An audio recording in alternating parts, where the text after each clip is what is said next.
Pues muy bien, bienvenidos y bienvenidas a otro seminario del ciclo de seminarios AFIN 2024-2025. Hoy tenemos con nosotras a Ana Sánchez Larosa, quien nos hablará sobre experiencias e itinerarios de mujeres que son madres a partir de los 45 años en Cataluña.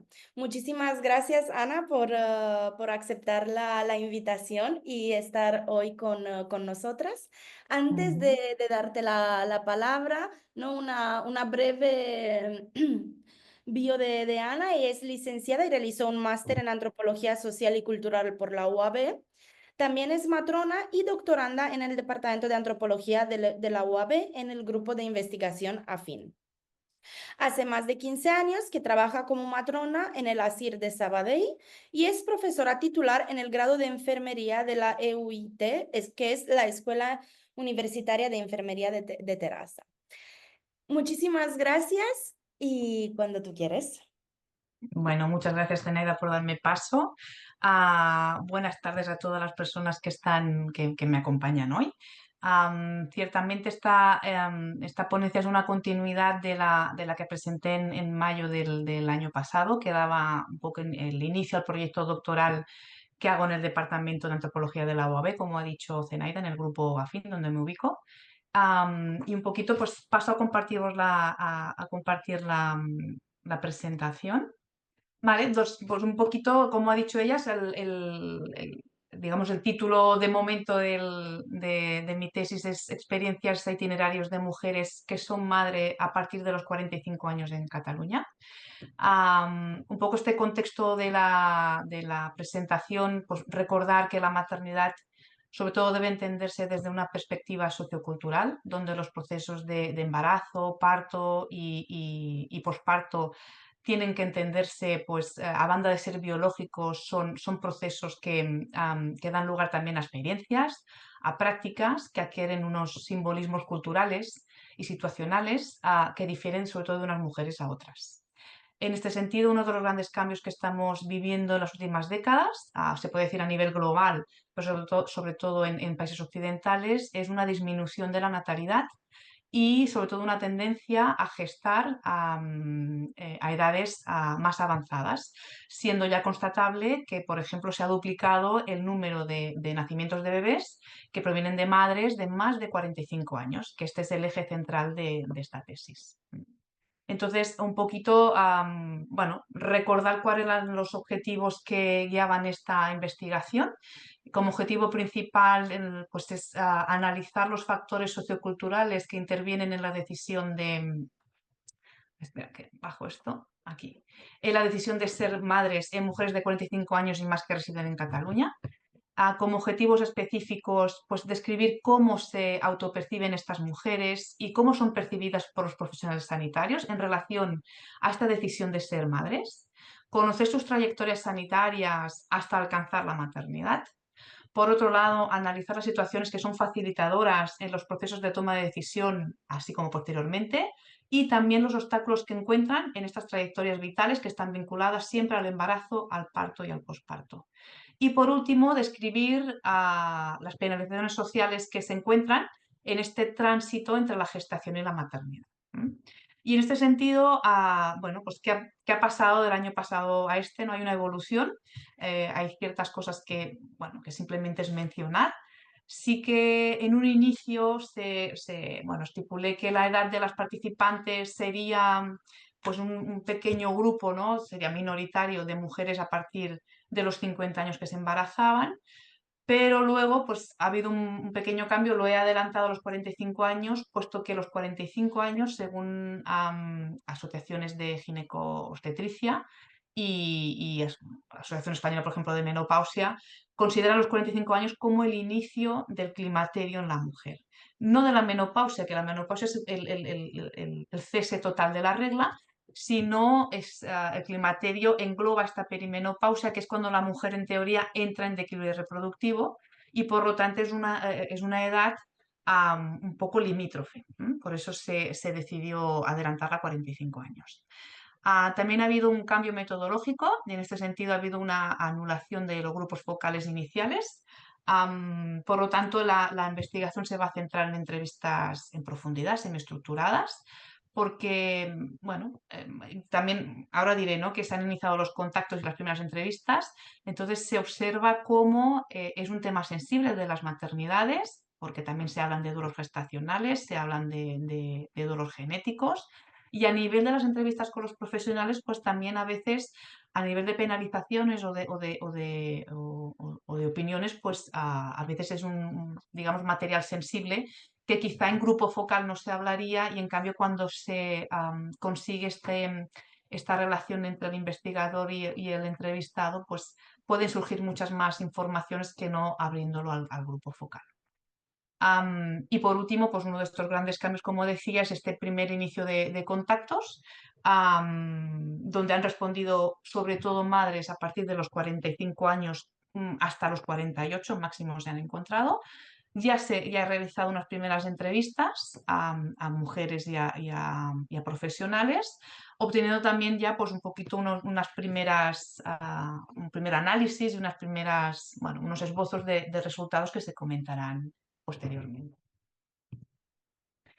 Am, por otro lado, el marco teórico de esta investigación se sustenta en estos siguientes, como podéis ver, en estos conceptos analíticos sobre maternidades, género, reproducción y feminismo. Bueno, pues en principio, bueno, los estudios sobre las mujeres y las maternidades, como bien sabemos, ¿no?, al menos en el grupo afín, ¿no?, pues vinieron de la mano de antropólogas pues como Margaret Mead, por ejemplo, con esas etnografías de las adolescencias, a su discípula que fue Dana Raphael, que también, ¿no?, nos aporta todo lo que es antropología de la lactancia materna, también el tema de la matrescencia, estos ritos de paso que son el paso de mujer a madre. También tenemos a Simone de Beauvoir y a Badinter, entre otras muchas. Esto simplemente brevemente es hacer este hincapié, ¿no? Beauvoir, sí que es verdad que vale la pena mencionar que situó a la mujer y a la maternidad en una situación central para el análisis de la corriente antropológica feminista. Y en este sentido, Badinter añade al debate el concepto de, por ejemplo, de maternidad militante, que es interesante porque es aquella maternidad que cuestiona a otras maternidades, ¿no?, porque no se puede hablar de maternidad sino maternidades. Y ella, por ejemplo, con este concepto, pues hace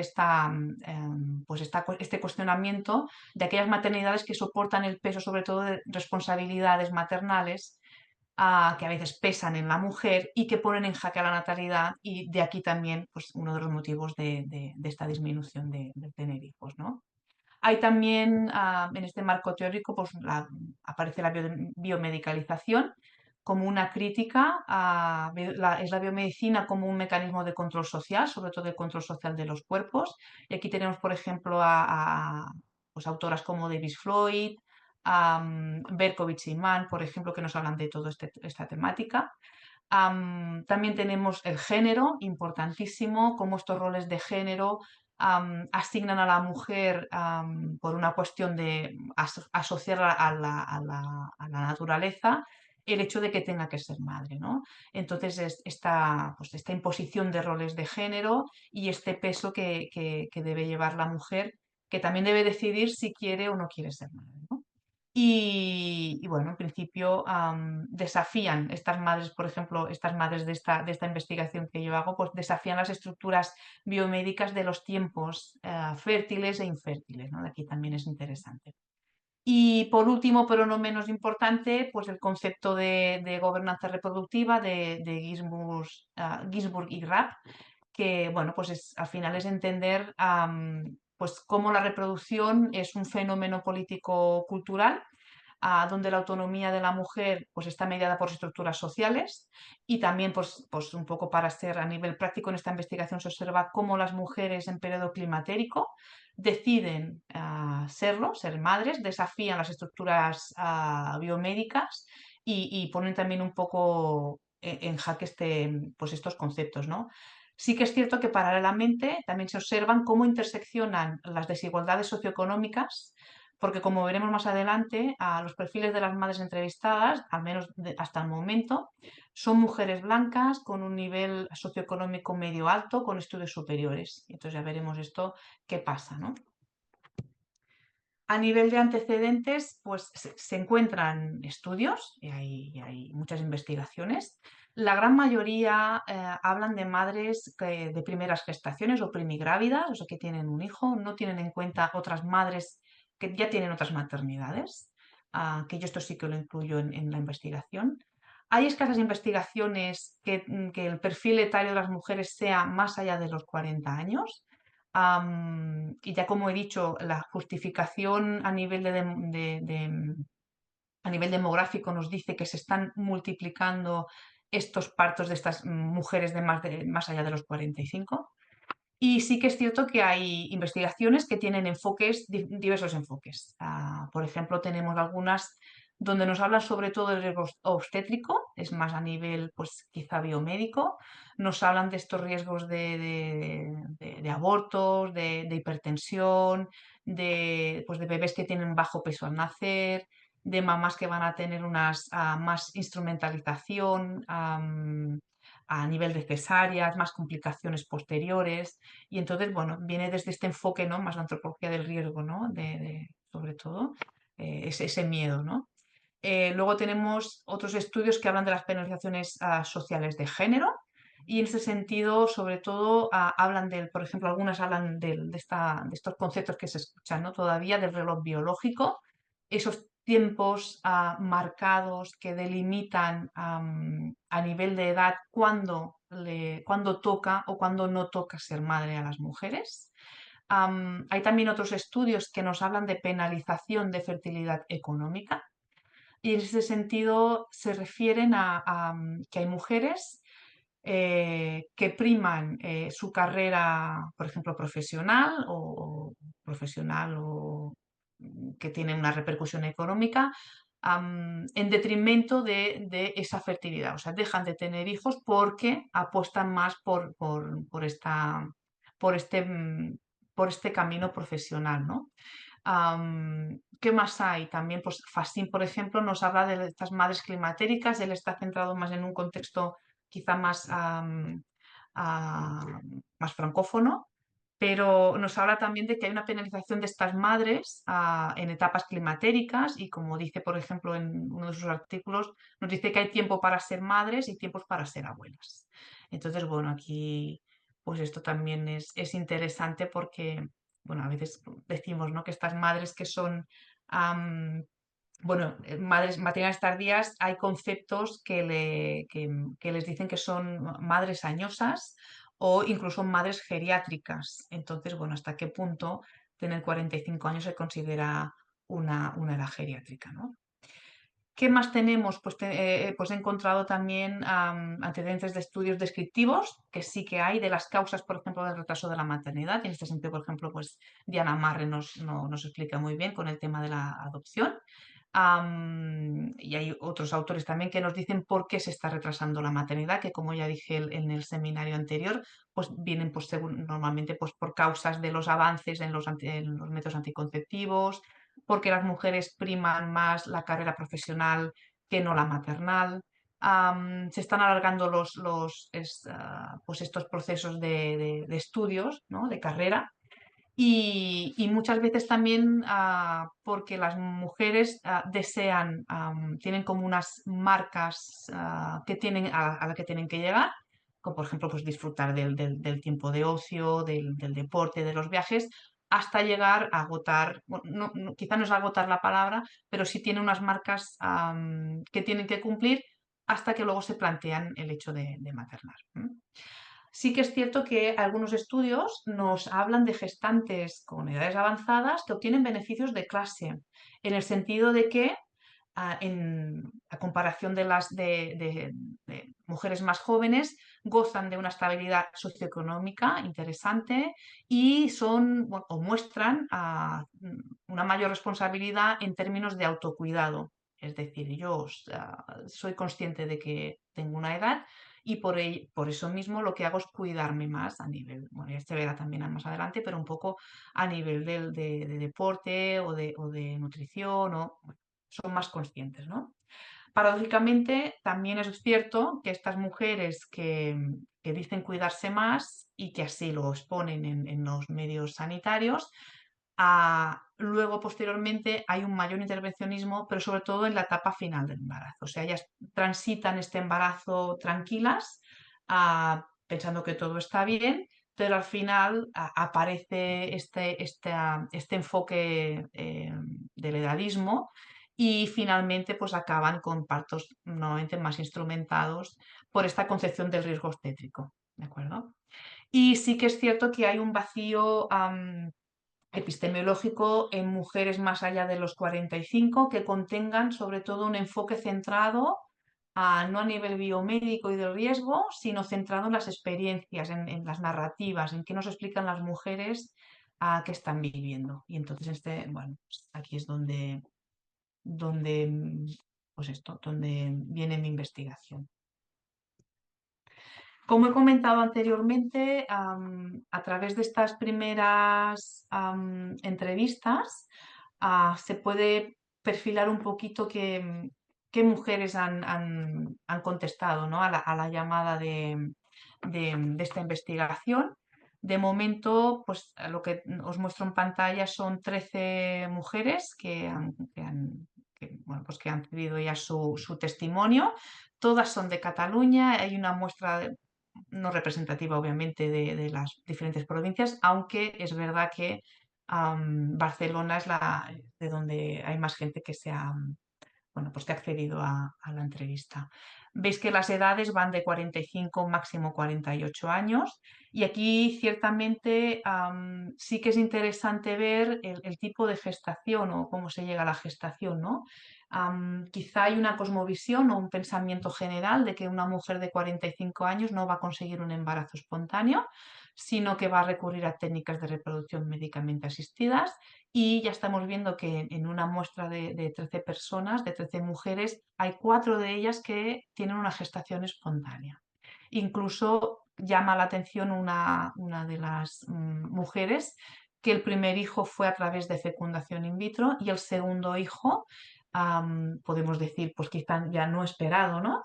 Fue una gestación espontánea. En general, estas 4 mujeres de gestación espontánea, excepto una, no eran esperados. O sea, eran mujeres que creían que estaban en este momento ya premenopáusico o menopáusico o que les habían comentado pues que tenían un problema de esterilidad cuando luego llegó la gestación de manera espontánea.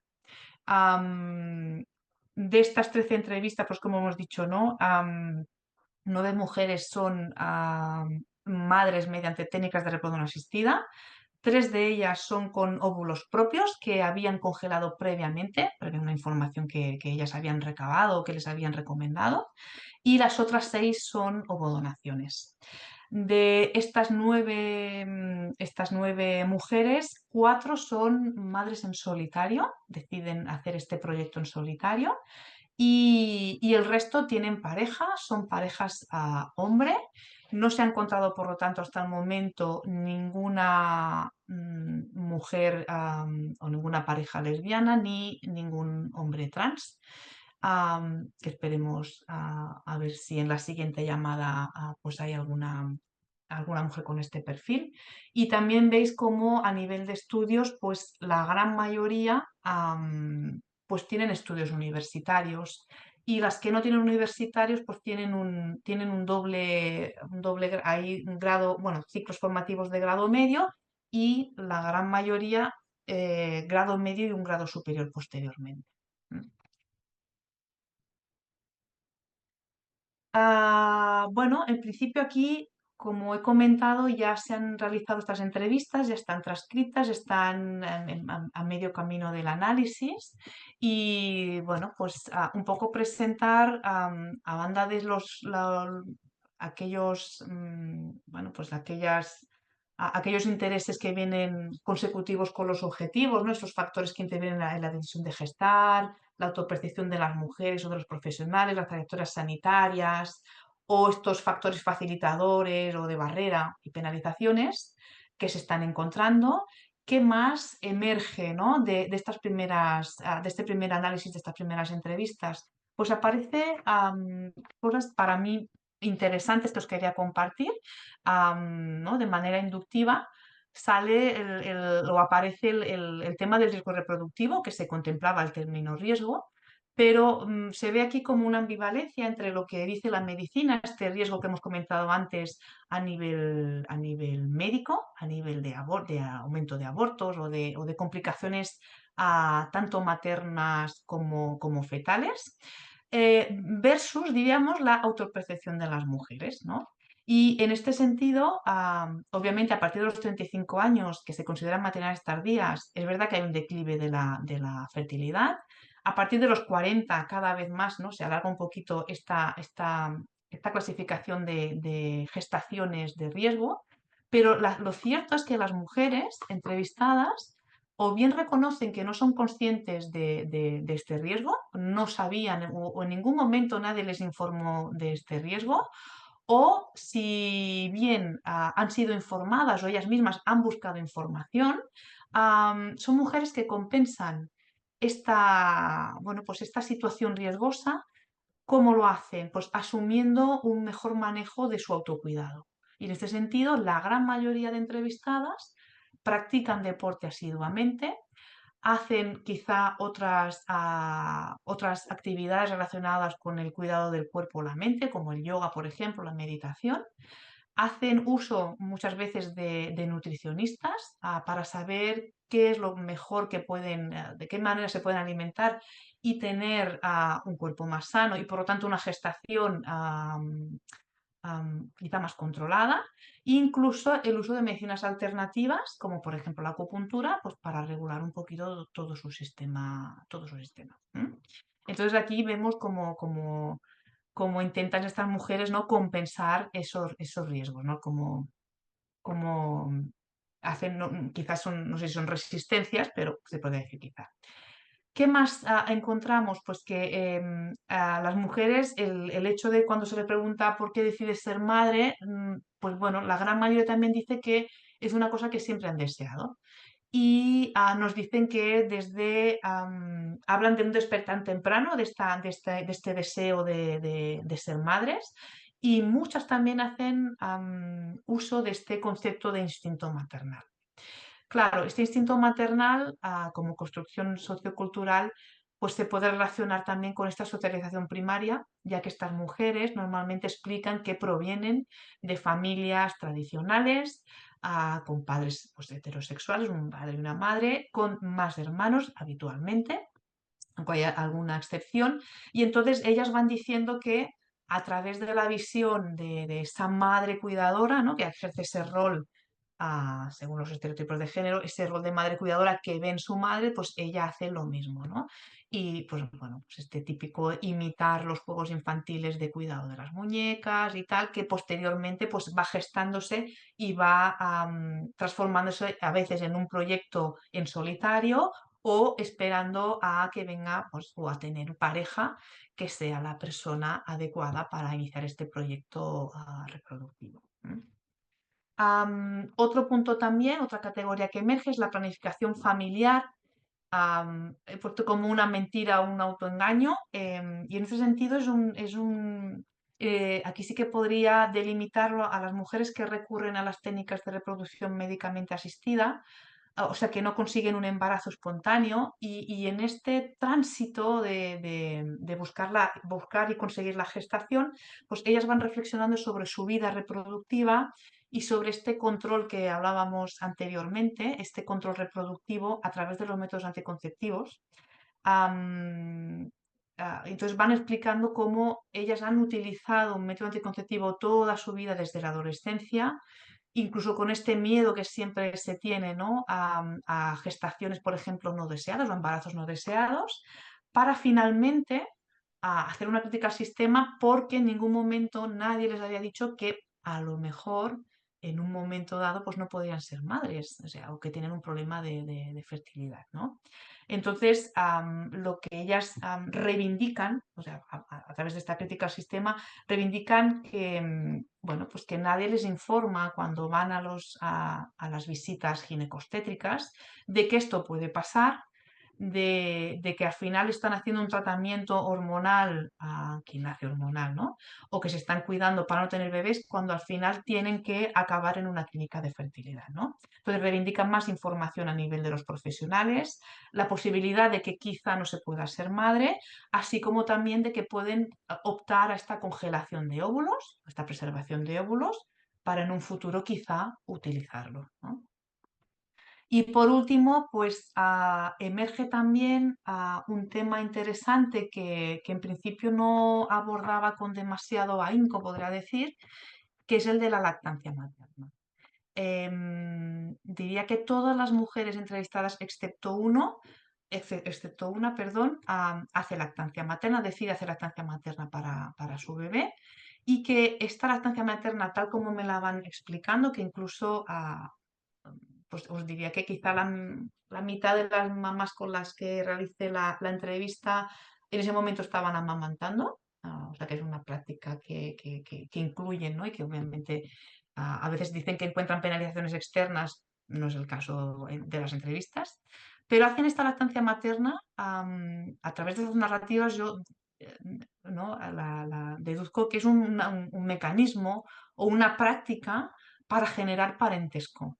Esto sobre todo ocurre en las mujeres que, pues, han tenido una gestación por ovodonación, que bueno, pues es una manera también de filiar, ¿no? De generar este parentesco que no es genético, pero sí que aquí podríamos citar, ¿no? O recordar, por ejemplo, a Mary Douglas. También hay otra autora, que es Elena Soler, que habla de lactancia y parentesco, cómo estos fluidos corporales, ¿no? Que pasan de la madre al hijo o a la hija, pues generan este parentesco que no es, o esta filiación que no es genética, pero sí que claro, son fluidos corporales, ¿no? Y eso también pues realmente me interesa mucho y es una cosa que he incorporado pues para ahondar un poquito más en las siguientes entrevistas, porque realmente es interesante cómo estas mujeres hacen resistencias por un lado al sistema y hacen también, pues buscan, ¿no? Buscan o generan estos lazos que a veces no están a nivel genético. Y yo en principio la, la, la presentación es hasta aquí porque pensaba que teníamos menos tiempo, o sea que dejo de compartir. ¿Vale? Dejo de compartir y bueno, pues agradezco vuestra escucha. Espero que os haya entendido todo. Si hay algún concepto o alguna idea que queráis pues que hablemos un poquito más, pues yo, entonces aquí ya sí que, pues eso, os dejo paso a vosotras y a vosotros. Muchísimas gracias, Ana, para esta maravillosa presentación. Ahora abrimos el turno de preguntas o si alguien quiere hablar directamente, ¿no? Con el maravilloso levantamiento de la mano, sino también en el chat. No sé si hay alguien quiere romper el hielo. Venga, Carolina, como lo esperado, ¿no? Bueno, viste, son los roles instituidos y los roles instituyentes, diría Pigeon Riviere. Como buena O sea, directora de tesis, claro. bueno, Ana, en primer lugar, bueno, felicitarte por tu presentación. La verdad es que ha sido muy clara nada, del estado en el que está tu investigación Ujú, y bueno, de todos los pasos que has dado y también soy testigo de tu esfuerzo por ir, bueno, situando el tema, situando el ujú, problema, encontrando las preguntas, ¿no? Bueno, es difícil también a veces cuando, bueno, lo comentábamos hace unos días, ¿no? Esto de cuando uno tiene una formación más cercana a los profesionales de la salud, poder hacer, ¿no? Este ejercicio de, bueno, escuchar a estas ujú, mujeres, ¿no? Con todas particularidades, sus complejidades y tratar de reconocer, bueno, a ver qué es lo que me están diciendo y de qué manera puedo hacer una lectura antropológica de esto. Así que bueno, yo en primera instancia te quiero felicitar por ese esfuerzo que no es algo dado por sentado, ¿no? La verdad que a muchas personas les cuesta, ¿no? Salir de su, Mm, de su, bueno, de su, lo que sabe hacer y lo que va a escuchar, ¿no? Esto, hay como unos mm, pequeños hallazgos en tu trabajo que me parece que son, bueno, una señal de este interés. Luego me gustaría también que, más allá de estas cuestiones que comentaste respecto de, no, de estas dos dimensiones, ¿no? De esta posibilidad que tienen las mujeres que entrevistaste de hacer una reflexión autobiográfica, ¿no? Que eso me parece como muy interesante porque, bueno, son maternidades muy pensadas o muy planeadas o que han estado ocupando, ¿no? Mucho trabajo y, bueno, Alex hace un tiempo defendió su tesis de doctorado con eh, varias publicaciones como parte de su tesis y una es una que surgió un poco del proyecto de pérdidas gestacionales, ¿no? Donde intentamos ahí hacer una conexión con el concepto de trabajo invisible, ¿no? Aquí hay mucho trabajo, mucho recorrido, muchos recursos, muchas personas que entran, ¿no? Todos esos otros que entran, que a veces no son otros concretos, sino están en los discursos, ¿no? Esos bueno, que te van, ¿no? Dando las pautas desde las cuales planificar y luego, bueno, todas las posibilidades concretas que tienen estas personas de hacer esa reflexión, a tomar, no sé, es algo que a mí me impacta mucho, ¿no? Porque eh, no quiero caer en, como dice, creo que Diana dice, el abuelo cebolleta, ¿no? Contar siempre lo mismo, pero yo he estado siempre trabajando con mujeres donde estas decisiones, o sea, desde que vine a Cataluña, ¿no? Me encuentro haciendo campo con mujeres que toman estos procesos con tanto trabajo de decisión previa, ¿no? Las mujeres con las que yo he trabajado siempre, bueno, tienen otras historias de fertilidad, otras, bueno, otras historias sociales y culturales donde, bueno, tienen niños y no hay tanta cosa, ¿no? Como aparece aquí, ¿no? Entonces me ujú. pregunto o sea, ¿qué es lo que a ti te impactó más cuando escuchabas, ¿no? Estas historias, no solo a nivel de todo este trabajo cognitivo, emocional, pero también económico, sino también de decir, bueno, yo como profesional de salud, si no hubiera pasado por esta instancia de entrevistas, ¿no? De conocer a estas personas desde este lugar, ¿realmente estoy viendo esto? ¿Las estoy viendo? O sea, si tú te quedas en tu rol de matrona, ¿no? De acompañar los procesos de parto, ¿no? ¿Realmente se ve esto que pasa en las mujeres y todas estas cosas que han tenido que atravesar? Esa es por ahí mi pregunta, ¿no? Ujú. Sí, bueno, gracias por la reflexión y la pregunta, Carolina. Claro, ciertamente, claro, el hecho de ser matrona, de seguir trabajando, es cierto que me cuesta, ¿no? Me cuesta todavía separarme de cuando las mujeres me van explicando sus historias. Yo voy dando por sentado que lo entiendo todo y claro, el problema, ¿no? La problemática un poco para el resto, ¿no? Para contextualizar es que muchas veces quizá dejo de preguntar cosas que si fuera como se llama, una tabla rasa, yo preguntaría por desconocimiento. Entonces, quizá aquí me estoy perdiendo información que, bueno, pues eso que debo coger distancia en este sentido. Respecto a la pregunta que tú dices, Carolina, no se ve. O sea, a nivel profesional, llevando tantos años yo trabajando, incluso hablando con compañeras, todas las experiencias que me explican las señoras, hay gente que lleva 10 años buscando embarazo. O sea, no es que decidan ser gestantes a los 45, es que desde los 35 años están buscando embarazos. Y por lo tanto, todos estos itinerarios reproductivos son amplísimos y han pasado muchas cosas entre medio. Todo esto en una consulta, primero que no hay tiempo y segundo que está invisibilizado. Tú ves a la señora cuando llega ya quizá embarazada o quizá quiere hacer una visita preconcepcional, pero ciertamente no se ve la carga que lleva a nivel experiencial o a nivel incluso farmacológico, la carga que lleva encima, ¿no?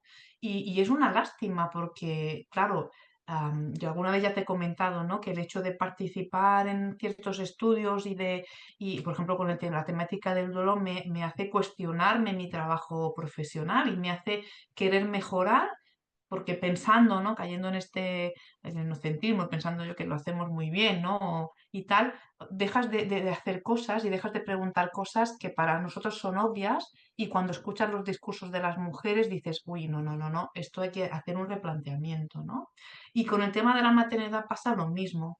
O sea, a veces pensamos, y por aquí quizá viene y se puede ligar el tema de las penalizaciones sociales, ¿no? Cuando la gente dice o pone o hace expresiones, ¿no? De, bueno, esta mujer ya no le toca ser mamá, ¿no?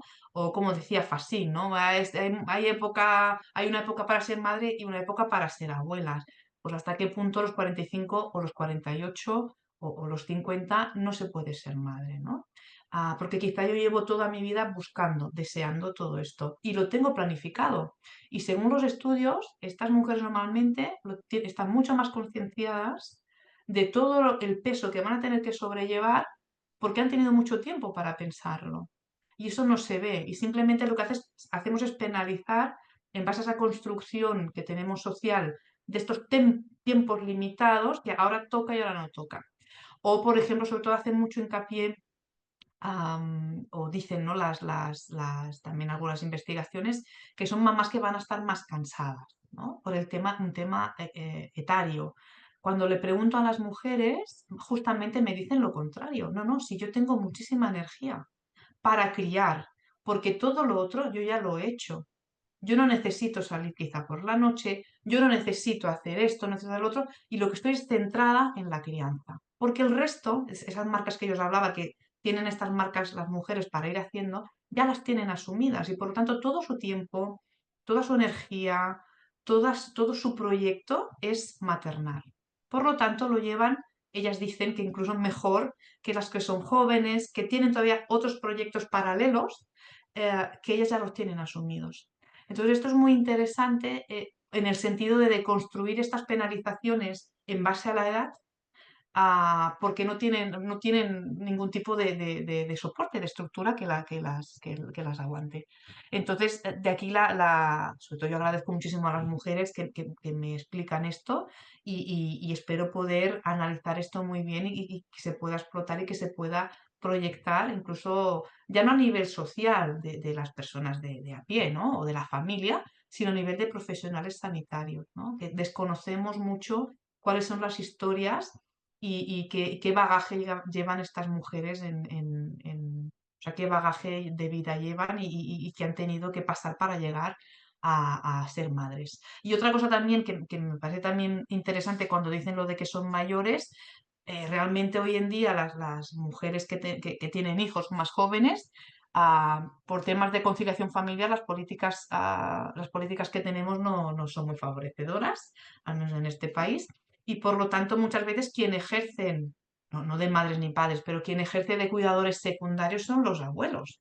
Y los abuelos nos estamos refiriendo a gente muy mayor, de 70 y de 80 años, que están cuidando a los hijos de estas mujeres. Entonces, tienen energía, tienen ganas, están criando, están educando, por lo tanto, bueno, pues aquí con más motivo hay que romper, ¿no? estas barreras o yo diría que sí, barreras edadistas, ¿no? Que limitan a las mujeres y limitan su libertad. Y aquí entraría quizá pues, con esta gobernanza reproductiva de poder decidir pues cuándo quiero, cómo y por qué, ¿no? Un poquito, no sé si respondo a la pregunta, igual me he Sí. explayado Sí, un no, y poco, además, pero es un poco sí, y ligar los ahora, conceptos, ¿no? claro, no, no, y ahora, digo esto nomás y hay dos manos levantadas. No, Mm, que ahora que dices esto, que era una cosa que también el otro día surgió en un debate en un evento de duelo del Palau Macaya, que era, bueno, los duelos asociados a las transiciones vitales, ¿no? El duelo como, bueno, como un trabajo necesario que ujú, hacemos todos los humanos cuando vamos atravesando distintas etapas, no como algo que porque perdemos a alguien, ¿no? Pero bueno, a veces se pierde una ilusión, ¿no? Se pierde una esperanza, se pierde un mm, proyecto, se pierden este tipo de cosas y hay que hacer un trabajo de duelo. Y ahí la mayoría de la gente auditorio eran personas grandes, ¿no? Que están en la edad de la abuelidad, pues supongamos, ¿no? Que bueno, que es también esta idea, ¿no? De que, bueno, que la gente a partir de cierta edad es abuela, ¿no? No puede ser otra cosa Sí. si no es abuela. O sea, Ujú. entonces yo pensaba, bueno, claro, salió un poco este tema y yo decía, bueno, si las mujeres a determinadas edades nos estamos planteando la maternidad o no, digamos, o la posibilidad de... Ujú. También hay mujeres a ciertas edades que se deberían poder plantear la posibilidad o no de la abuelidad, pero no como hecho biológico de tener un hijo o una hija que tiene, o sea, de tener nietos, sino de, bueno, de cuidarlos o de ejercer estas funciones, ¿no? Porque Sí. muchas veces, bueno, no pensamos las problemáticas de las etapas vitales de manera separada, pero no Mm. pensamos el impacto que esto tiene a largo plazo. Entonces, bueno, hay personas que no quieren, no solo que no pueden, porque a veces son muy mayores, como tú dices, no sé, o Sí, sea, y estas sí. mujeres que están siendo mamás también están cuidando a sus papás o a sus suegros o a personas de la familia que tienen Ujú. problemáticas de salud, sino también que las mujeres y los varones que sí están en edad y de poder hacer muchas cosas activamente, también querrán hacer otras cosas, ¿no es cierto? Y eso también es un derecho que tienen estas personas, pero que a su vez también plantea una problemática para quienes tienen la expectativa de depositar parte del cuidado de sus hijos en estos abuelos, que desde que Ujú. somos primates a esta altura, las abuelas y los abuelos han cumplido una función. Bueno, ahora también eso se debería, ¿no? Pensar y cuestionar Sí. un poco porque si no, bueno, estamos como, ¿no? Siempre en estas tensiones entre los adolescentes, los adultos, los niños, los viejos, ¿no? Como Ujú. Ujú. interesante recuperar esto que te dicen estas personas Sí, también. Bueno, y sí, me sí, callo. sí. No, pero es cierto que estas mujeres, claro, a las que tienen 45, 48, normalmente tienen padres, si es que aún los tienen vivos, muy mayores. Y entonces muchas veces no pueden contar con este soporte o este apoyo. Y entonces, pues tienen, cuando deciden ser madres, lo tienen todo como muy planificado, que luego puede ser que no les salga bien. Pero son bastante individualistas en el sentido de querer tenerlo todo bastante bien ligado para no tener que depender porque no tienen este soporte que normalmente o culturalmente aquí tenemos. Eso es cierto. Mm. Ay, no se te Estaba escucha. muteada. Nada. Digo, muchas gracias, Carolina, Ana. Y ahora creo que era la siguiente era Julia, si no me equivoco. Hola, ante todo Hola, disculparme Julia. porque, hola, ante todo disculparme porque estoy en un parque justamente ejerciendo maternidad. Si no se me escucha bien, pido Es- disculpa y avisadme si no se escucha bien porque así escribo la pregunta y no Se la hago. escucha Pero se escucha perfecto. bien, perfecto. Nada, quería felicitarte que esta tesis, lo sabes, yo soy muy fan. Y mientras te escuchaba Gracias. hablar al principio de la introducción un poco del tema, se me ocurrió, o sea, era solo para recomendarte dos lecturas que Ujú. creo que te gustarían. Una es una monografía justamente sobre, sobre, em, sobre edad y óvulos, de alguna forma, o Ujú. sea, de las políticas del envejecimiento reproductivo y Ujú. que es la monografía de la Lucy Van de Viel, Vale, Freezing Fertility, que la encuentras en vale. acceso abierto. Y la otra sobre la lactancia es la tesis de Marta Usona, Sí, que es una antropóloga de aquí, que hizo todo un trabajo sobre parentesco y lactancia y que creo que te perfecto, encantaría. Y nada, perfecto. que es súper relevante el trabajo que haces porque madres de 45 y más solo van a aumentar en los próximos Mm. años, disminuir, Yo no creo que sí. disminuirán, aumentarán. Ujú. Y sobre todo lo que me gusta es que no solo tienes las asistidas, sino estas concepciones espontáneas que en realidad Ujú. también tienen mucho que ver con la reproducción asistida, porque quien está en reproducción asistida piensa mucho en las concepciones espontáneas. Entonces, Ujú. será interesante ver cómo juegas con esto, ¿no? Quien está en reproducción asistida piensa, pero a ver, que hay gente que se queda con 41, 2, 3, 4, 5, 6. Es verdad, son Sí. pocas, pero las hay. Las hay, las hay. Y, Ujú, y cierto. no sé si te ha salido un poco esta interrelación, ¿no? Alguna que dijera, mira, yo he sido madre por la reproducción asistida, pero es que tengo, no sé, la prima que tuvo el segundo con 45. No sé si existe una articulación dentro de tus entrevistas o quizás no ha salido. ¿Cómo se articulan esas dos maneras de finalmente concretar el embarazo? Bueno, en principio, bueno, gracias Julia. Lo primero, ya me gusta que estés en el parque, así vemos otro tipo de entorno que no sean paredes. Bueno, en este sentido que tú me comentas, incluso yo he dicho que una mamá que tuvo el primer hijo por fecundación in vitro porque no lograba la gestación. Y bueno, le dijeron que en principio no podía tener bebés y el segundo pues fue de manera espontánea, o sea que allí mismo, dentro de tu propio ser y tu propia historia de vida, tienes un embarazo a través de técnicas y otro que es espontáneo. Entonces, bueno, y además con un parto en domicilio, precioso, o sea, una cosa que es como muy idílica, ¿no? Que tú ya tenías, la señora más que descartada, que incluso hacen duelos gestacionales porque no van a poder ser madres a la banda del duelo genético. Entonces, claro, es como que hay un doble duelo aquí, genético gestacional.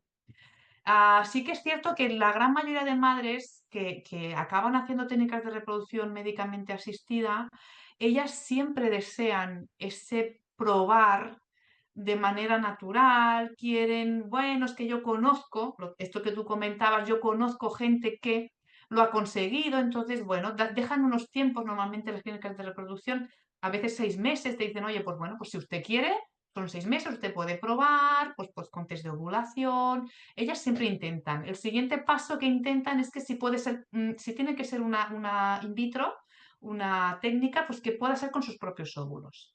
Entonces vuelven otra vez a intentar generar este vínculo genético que al menos sea con material genético propio. Cuando les dicen que eso no es posible, en algunos casos, pues bueno, entonces ya, pues aquí viene este duelo que digamos genético, que como ellas mismas explican, en su gran mayoría de momento me dicen que les dura el tiempo de decidir si quieren ser madres o no, y como tienen muy claro que quieren ser madres, que llevan muchos años deseando esto, el duelo genético realmente es corto. Pues entonces, bueno, aquí es lo que tú dices, van haciendo, es que estos itinerarios que yo digo reproductivos no solo son sanitarios, no es cuestión de ir a un centro o al otro, sino que es un itinerario, son estos procesos que ellas van pasando, que van descartando, pero sobre todo quieren que sea algo propio y cuando ven que no lo pueden conseguir, pues van que hacen uso de las técnicas que tenemos hoy en día, ¿no? Y hacen uso de esta biomedicina, ¿no? Entonces, por una parte critican la biomedicina y por otra hacen uso de ellas. Pero bueno, está bien ver esto, como tú dices, esta articulación entre lo que quiero, puedo y lo que me dejan, o lo que en la sociedad en la que vivimos, sobre todo, pues tengo acceso a. Interesante también la perspectiva, sí. Gracias. Gracias, Ana, Julia. Alex. Gracias, Fen. Pues Ana, yo me uno a las felicitaciones sobre pues, todo el trabajo que ya has hecho y deseándote muchos ánimos por el que queda por hacer. La verdad es que me parece un tema, yo cuando no estaba previsto, cuando lo empecé a explorar dentro del marco de la tesis y la verdad es que me dio ganas de centrarme incluso más en esto. Así que estoy muy expectante, no sé si se dice, Sí, de sí, los expectante, productos sí. que saldrán, de lo que escribirás, de lo que presentarás, y con ganas de compartir contigo también en persona sobre este tema, porque yo creo que tendríamos mucho que Cosas. hablar. Mm, sí, sí, sí. Y lo que te quería preguntar era si tú habías detectado, si las hay, preocupaciones específicas, digamos, de personas que estén en con un proyecto de maternidad tardía y un poco las estrategias o sea, si las hay en el sentido, si son preocupaciones diferentes y propias, digamos, de la maternidad tardía comparándola con las maternidades vividas más jóvenes, ¿no? Un poco que no correspondan además lo que dijiste el estigma asociado a justamente la maternidad tardía, ¿no? Si has detectado algunas cosas particulares que te sorprendieron o no, de hecho. Bueno, gracias, Alex. Espero hablar contigo también de estos temas que compartimos. Hay cosas seguro que también compartimos, o sea que sí que te recojo el guante que se dice y a ver si nos vemos un día. Y muy buena la pregunta, porque justamente esta pregunta yo la formulo sobre todo a banda de las mujeres, la tengo formulada en el guión de preguntas de los profesionales. O sea que muchas veces ellas, bueno, yo les pregunto, ¿no? Pues cómo llevas la gestación, qué es lo que te preocupa. Ciertamente no les preocupa, o sea, su preocupación máxima es que el bebé nazca y que nazca sano. Ya he dicho que son mujeres que normalmente se cuidan bastante, son muy conscientes de que tienen la edad que tienen, se sienten jóvenes, tampoco es que se sientan mayores. O sea, este tema de la edad tampoco se lo refieren mucho en las consultas, no es un tema, ellas no sienten que sean presionadas por el sistema en cuanto a la edad. Sí que hay un poco de presión cuando llegan al final, o sea, justo antes del parto, o sea, cómo se va a desarrollar ese parto. Ahí sí que hay, entonces entra la medicina y te dice, oye, que es que tú tienes 45 o 48 años, hay que inducir o hay que hacer alguna técnica, ¿no? Entonces, cuando ya se dan cuenta de que han estado viviendo en un estado muy tranquilo y relajado y que confían en su cuerpo, pero la biomedicina no confía tanto en el cuerpo y entonces entran aquí en choque, ¿no? con los profesionales. Pero realmente ellas lo que dicen es que quieren que el bebé esté sano. De aquí se deriva que muchas veces hagan dobles, incluso triples visitas médicas. O sea, necesitan saber que el bebé, digamos que, o el feto, si hablamos en términos más médicos, que sigue latiendo y que sigue existiendo. Entonces, esa es una preocupación importante, que el bebé se mueva, que el bebé, pues esto, que le lata el corazón, que se escuche. Muchas vienen a veces de pérdidas anteriores, donde no había latido, donde hubo una gestación anembrionada o bueno, pues simplemente se paró, ¿no? La gestación. Pues ellas quieren que el bebé nazca. Entonces, durante el embarazo van haciendo sus controles, ya te digo, dobles normalmente, a veces van a la mutualidad, van a otro privado, hacen uso de los recursos públicos para tener seguro pues esta gestación. Incluso a la hora del parto, cuando a lo mejor quieren un parto pues que sea fisiológico, que sea vaginal, pero ante cualquier desaveniencia lo que quieren es finalizar, pero que digamos que puedan recibir a ese bebé sano. Entonces, yo diría que no sé si es la preocupación de todas las mujeres, diría que más o menos sí, pero ellas en este sentido, como me dijo un profesional, un ginecólogo, que me lo explicó muy bien, cuando yo les hago la pregunta de ¿crees que es diferente las preocupaciones de las madres en edades más avanzadas que las jóvenes? Me respondió esto. Dice, en principio, la preocupación máxima es que el bebé nazca, porque solo van a tener uno, como mucho dos. Por lo tanto, toda la importancia de este trayecto es tener pues este bebé encima de ellas.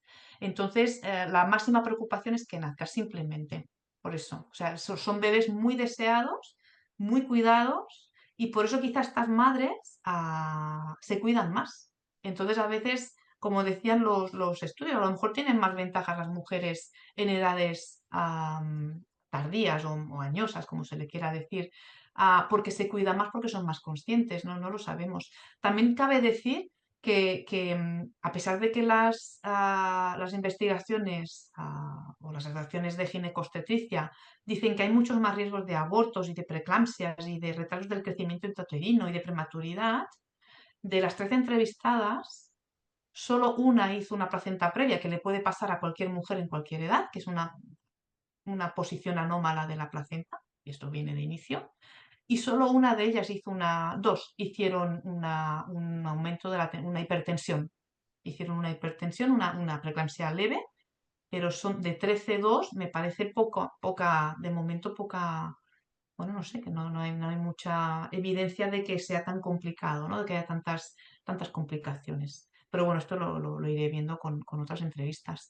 Pero sí, es muy importante la pregunta, ya la tuve en cuenta por eso, porque quiero un poco a ver qué me dicen, ¿no? Entre las que son más jóvenes y las que son más tardías. O sea que de momento no te puedo decir mucho más porque me falta entrevistar quizá a más profesionales y ya os contaré para el seminario que viene. Muchísimas gracias. Gracias a ti. Gracias, Ana. No sé si hay alguna pregunta más. O si tú, Ana, te has quedado con ganas de decir alguna cosa y no la has dicho. No, porque sí, porque podría hablar muchísimo, porque me encanta esta parte que estoy haciendo ahora del análisis de las entrevistas, de volver a escucharlas. Estoy disfrutando muchísimo. Estoy, pues como decía Carolina, ¿no? Ya situándome, entendiendo, un poco haciendo estos enlaces entre la teoría, ¿no? Entre la teoría y las narrativas de las mujeres que, bueno, que vas viendo que a veces sí se corrobora una cosa, pero se contrapone otra. Y realmente escuchando ahora otra vez las voces de estas mujeres, pues estoy disfrutando mucho sus experiencias, la verdad que sí. Y poder analizarlas y tener la antropología por aquí por medio que, no, que me desmonta, que me construye, me deconstruye, pues la verdad que disfrutando mucho de esta etapa. Y esto me anima a seguir, porque en un inicio, ¿no? Muchas veces dices, uy, pues que no sé por dónde voy en el primer año y ahora es como que dices, vale, ostras, esto es un camino que tengo que recorrer y obviamente hay prisa, no es que haya prisa por acabar, pero dices, bueno, tengo que ir dándome marcha, pero bueno, lo que voy encontrando pues te anima a continuar, ¿no? O sea, y creo que es muy importante disfrutar con la temática, porque si no, debería ser, supongo que es muy complicado. Yo en mi caso no, disfruto, y además disfruto y lo aplico incluso a nivel profesional, ¿no? De lo que voy captando de las mujeres, intento reorganizar también mi manera de atender profesionalmente. O sea que para mí es una ventaja y una posibilidad que se me ha abierto que es que, bueno, pues eso, que estoy muy agradecida, sobre todo ya te digo, a las mujeres. Mm. Y yo solo para para decirte lo mismo que le dije a una maestranda que viene de otra disciplina también, que también se está deconstruyendo, construyendo, desarmando, armando, levantando, cayendo. Entonces le he dicho, mira, si haber pasado por la antropología no te genera todo esto, quiere decir que el paso no ha valido la pena. Así que bueno, Mm. esto es lo que provoca la antropología ¿no?